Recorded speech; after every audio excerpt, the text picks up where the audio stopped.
In this video, I'm going to show you how to replace the wiper blades on this Ram 2500. Both left and right are 22-inch blades. Let's get started.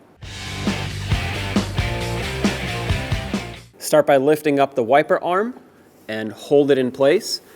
Different wiper blades have different ways of securing to the wiper arm. Sometimes you squeeze on them, sometimes they have a little tab down here, or sometimes you just have to push on them. Ours has a little tab that I'm going to pry on, push it down, and that comes off. Now at this point you do not want to let go of the wiper arm because it will hit the windshield and break it if it goes down. Take the new wiper blade and make sure you hook it on the right direction. Now you can't really put it on backwards because it won't line up. Slide it over the wiper arm, push it until it clicks, give it a tug to make sure it's not going to come off.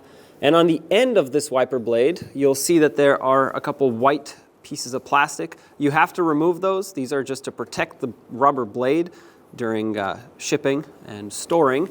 Otherwise, if you don't remove these, the wiper blade will not wipe properly, and it could also scratch your windshield.